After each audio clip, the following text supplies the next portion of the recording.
Hello and most welcome to 2119 of the series. And we will continue Madan Kataria's Laughter Yoga, his book. And we are currently at chapter 16, Laughter and Stress, Physiological Opposites. Opposites. Opposites. Yeah, it reminds me of Ian McKilcree's Opposites Opposites. Attract. If laughter cannot solve your problem, it will definitely dissolve them. This is actually so true. Stress is associated with almost 90% of all illnesses and 80% of all prescribed drugs sold. Depression, anxiety, asthma, alcohol, and drug addictions, heart disease, diabetes, hypertension, and cancer are just some of the major stress-related illnesses prevalent today. That's a lot. It's recognized as the world's biggest killer and costs organizations billions of dollars each year in medical costs, medical leave, and loss of performance.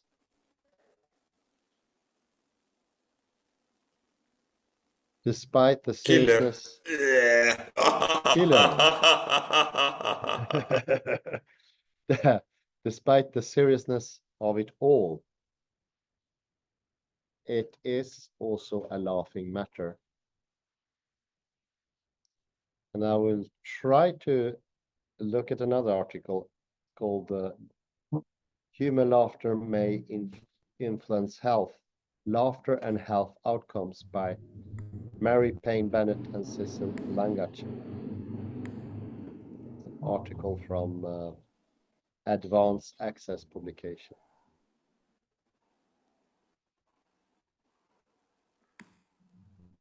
And I are clearly showing something that we brought up earlier with Ian McKilcreest, is that the same words, so to speak, the same sayings gets another meaning with laughter or the right brain. So it does not remain the same. It does also bring in connections to, you say, Jacques Derrida, where meaning is non-clear. It is not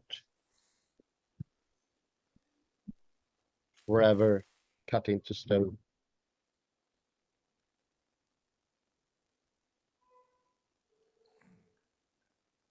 Cut in stone. The Flintstone. Flintstone, yeah. We still need some amount of stress or pressure to motivate us to perform well and to help us get away from unpleasant situations. But if stress is intense, and I lost a bit there, need to go back a bit. But the stress is intense and prolonged. It increases the risk of health problems, which can be life-threatening at times. To escape stress, people turn to alcohol, smoking, and drugs, though there are many that may reduce and manage stress. Laughter is the quickest of them all. Indeed. Oi, oi, oi. Stress is hardwired.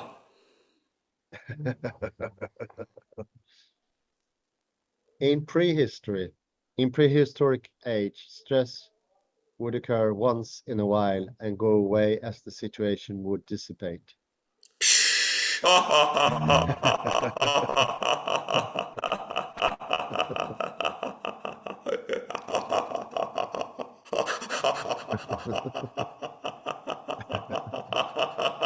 But stress in the modern but stress in the modern times is constant because most pressurizing situations are imaginary, not real. In parenthesis, I need to add, we have an extended ability as human beings to think of situations that may or may not occur. That means that we can stress for things that hasn't happened or may never happen. End of parenthesis. This leads to stress becoming hardwired, which triggers sustained release of chemicals that can have exceedingly harmful physiological and psychological effects. Oh no!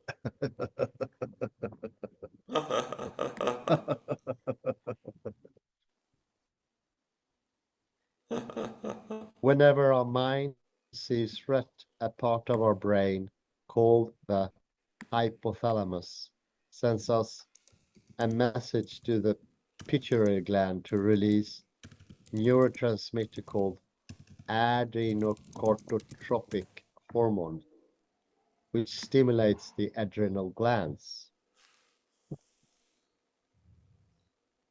These glands secrete stress hormones, which prepare our body for fight or flight response by increasing the heart rate, elevating blood pressure and blood sugar levels. They all go up. And blood sugar levels to boost energy supplies. This helps. We can go on to the next. This helps us overcome any critical situation. Moreover, it shuts down a number of important body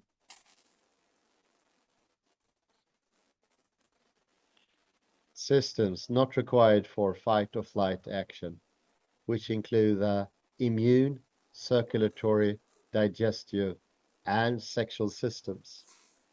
Oh dear. Oh dear.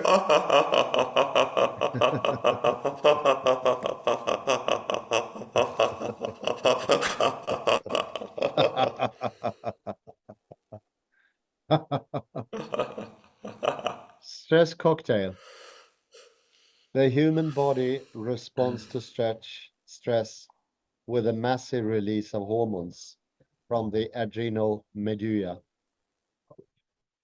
epinephrine and norepinephrine, and the adrenal cortex, cortisol, into the bloodstream, which speed up the heart rate, breathing rate, Boom, boom, blood boom, boom, pressure, and boom, boom, boom, metabolism. boom.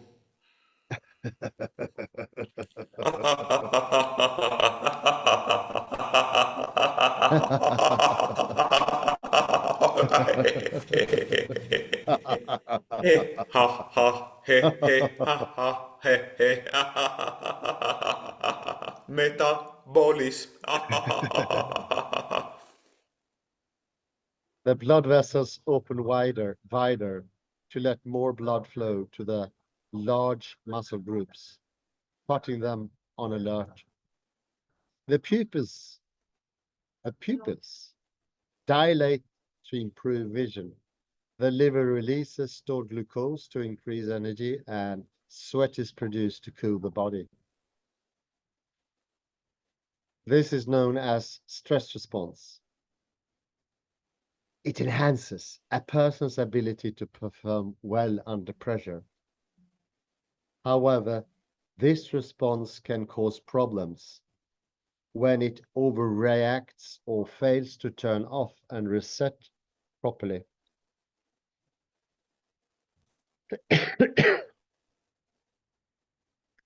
Excess of stress hormones do impose a factor that can put our health into peril. And it also stores as a bodily memory to release even yet more stressful reactions to possibly rather unharmful events. Stress cocktail. Yummy, yummy, yummy, yummy, yummy, yummy, yummy, yummy, yummy, yummy. Stress cocktail.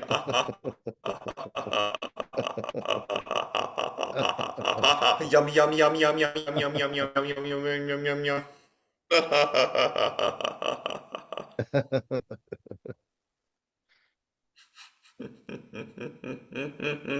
Sounds inviting. Yeah.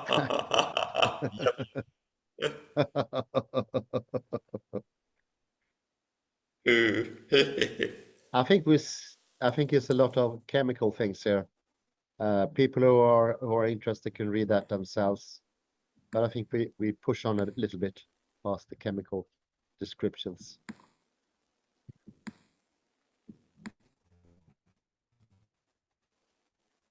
For the ones who are interested can read themselves.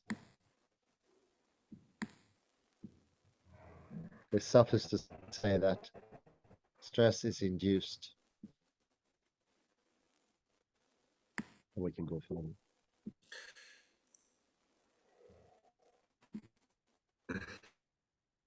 Never mind time-consuming massage on myself. Yeah.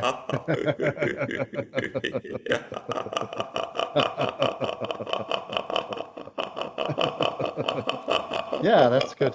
How laughter alleviates stress. Stress and laughter are physiological opposites.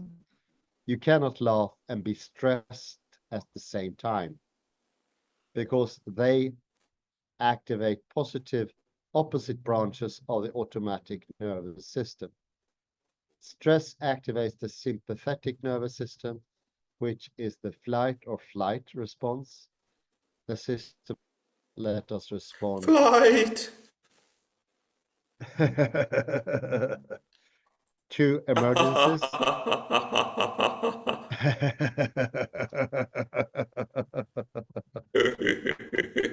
Laughter activates the parasympathetic system, also known as the rest and digest system, that is responsible for the relational and for relaxation and rejuvenation. Since you are coming and going a bit there, I think it could be better just to sweep over Bennett. And I will also briefly mention that I found many likenesses to Jacques Derrida the more I go into laughter yoga. And those likenesses are in that the same text, depending on you are in a laughing mode or a non-laughing mode, get opposite meanings. They do not adhere to the same thing. So the prevalent idea that one text and one wording only has one meaning, and that it can be explicitly exposed in their meaning, is not true. But rather it is that laughter changes the meaning. And to get the true meaning of some learned knowledge, laughter needs to be present. The humoresque situation needs to be present. That is the creative mood. When you were gone a little bit, Kalle, I said that we might stop there because your Wi-Fi are it's a bit unstable for the one, but it makes for a good opportunity to stop. So Where exactly? Where exactly? laughter cocktail. I think that could be a Okay. good one. Stop. This is the last word. These attributes. Okay. Okay. I mark it down. Page 135 in my PDF.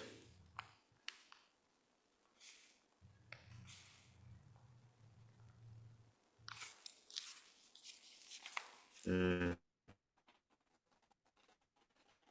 2119. Glorious time. Yes, yes. I was just saying that I see a greater and greater parallel to Jacques Derrida. And he says that the same wordings, the same text, or the same sentence, or the same speech have different meanings that cannot explicitly be shown. And I'm quite certain that laughter changes all that.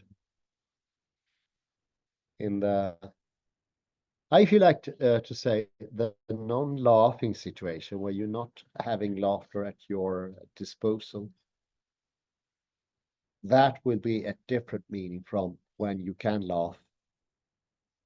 So do look out for seriousness. It's a killer, as we mentioned earlier. It's a definite killer of meaning. Something that I experienced when I traveled to Asia is that laughter is always around the corner.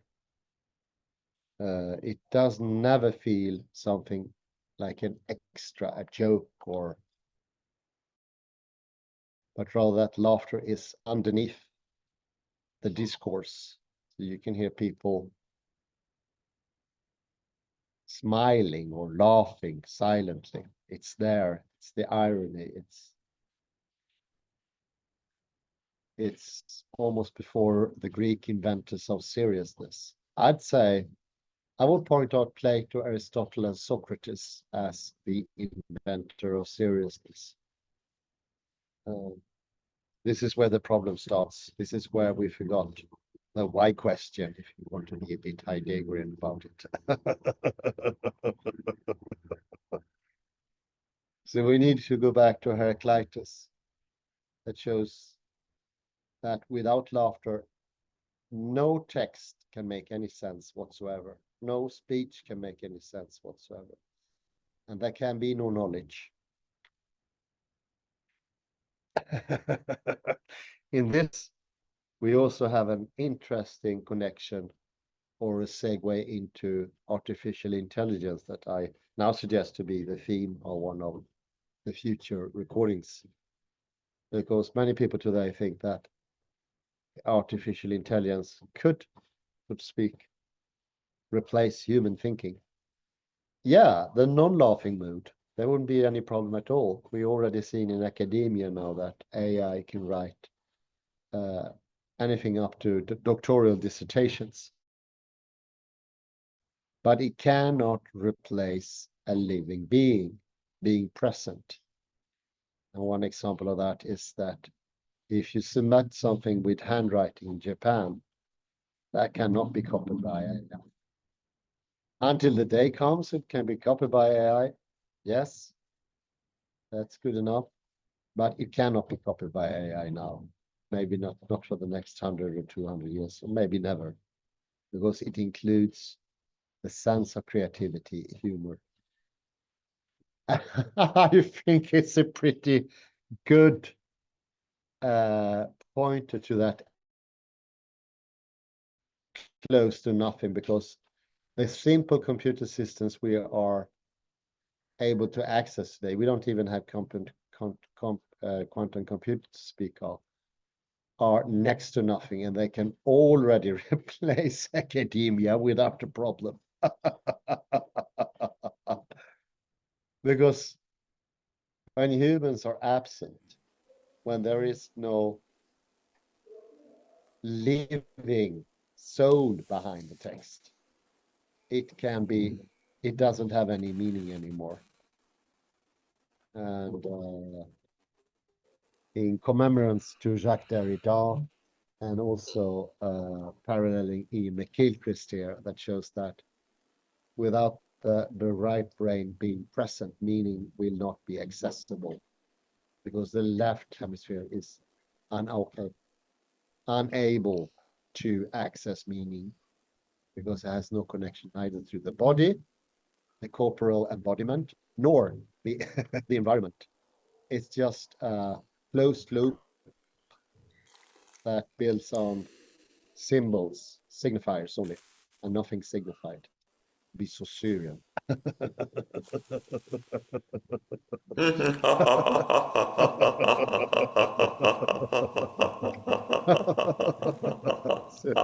in itself, pretty dramatic.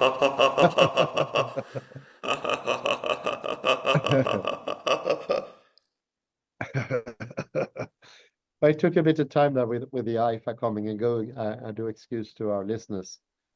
Do you have some words to wrap the whole thing up, Kalle, here? I could comment on this phrase here in the prehistoric age, and I will show you, stop sharing, I will show you something else here.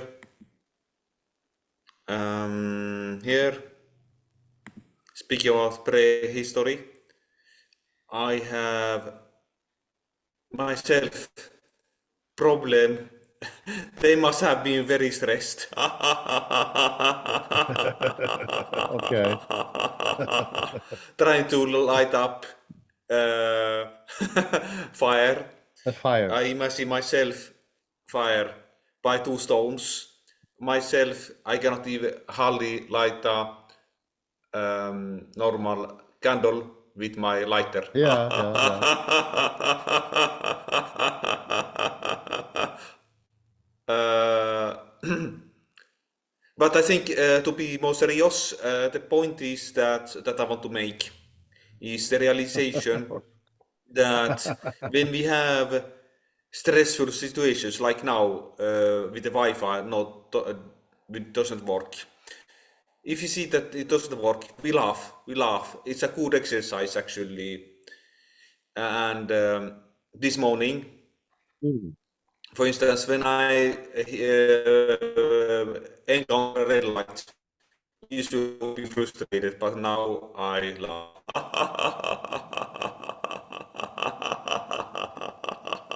So laugh when you meet a red light, or when you have a stressful situation like the fire not lighting up.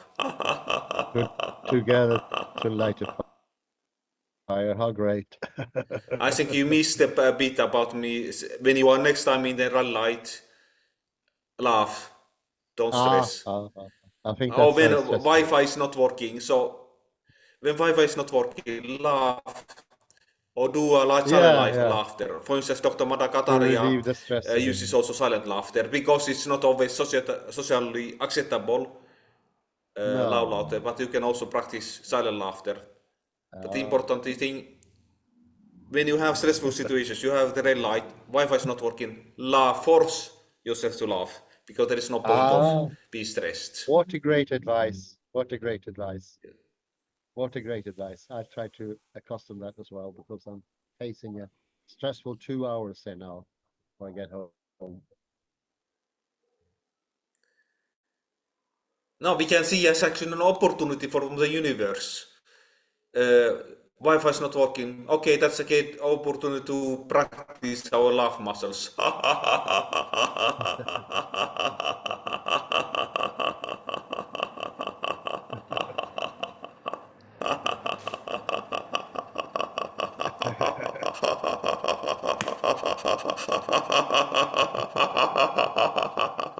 Okay, Kalle. I think we'll have to end there. It's checkout time for today. Yes. Thank you, thank you, thank you, Thank Hans. you for your presence. And I say thank you to everyone listening. Have a beautiful morning, day, or afternoon, wherever you are. Bye bye for now. Laugh. Laugh and enjoy.